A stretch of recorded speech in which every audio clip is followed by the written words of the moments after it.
nyam mal tegane dia tilinga rwantiti anchanga wala achang kawal baro kapai badak ron kina darud wal bangwan raja nunga ye raja dana shala rewe ka gambela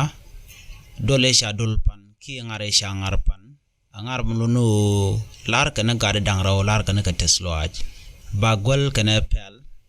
chagmu ka gwasa kuma antama ka kwar terewich ka gambela tiburu kel ke kuma terewi ka gambela kan chaga kwanye lo bikering nuare men chuika bikana news kuma o janena ajala dana cha kamka me kwala pan ke chome cha chomka chaga jogari chwa lo wechet kaneta tot into we komna no one go directin konden choika nuare we ka gambela aye shala ujul abialo biedbo ke bianuar biagalo banpin ajen ria dana chala tanat chaga chumulong tiddi tungwante gatin te kwar la kwar ko mbote gatin ngomo chinwer use andan e ku ko ter ko den wade gata kamare wich shigata den mat ko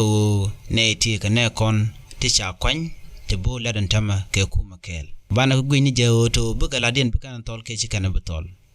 charoj mishit kana mo chaja yan pin kajen shenga cha ngar mo chaja ngar kaja taluach we kane dialin content chi chonkel kanwari puch rewi ka gambela chit kamen ngai kona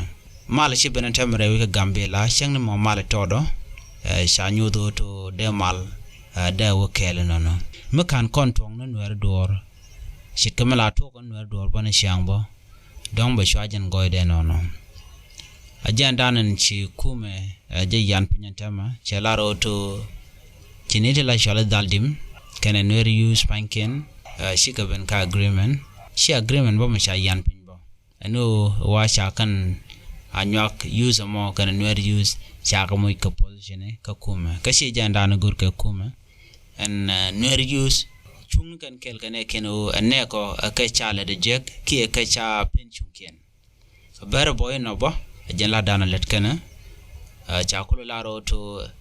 en daldim kana nwer use men jakob tere tare washika ken kamdina wakane ko ken shono ro kamdina ku kana mo ku kana la goro to batogre wich ka ku benefit ka dien ke ka ku manan kana goro kana je kan karodian janla dana shikene ku pinga janje kuma chikume chelati chonkel kanete la nastin rewe ka gambela jaraja dana inshallah ne te shu gwasa mo gwat ngara no mo o chilo dien chete de lon kandial kaken wangne ne dial ten kondin chunkel kan wore ne de la kwarbo run kmen ne la bia kwarbo wala reden jak o jin meshunkel kan wore chuje la goro to bowo ka duo mishajan duo badande nworde ka wakajan goro no mishi gwas du mishi shaben ke chaje kwanyangomo goro no to chulo nong ne yolong amen chala da kan politician da to chwalo goreja ngaine o shankun o dugno biya shanken biya ngajbo kamu kane shunang jeto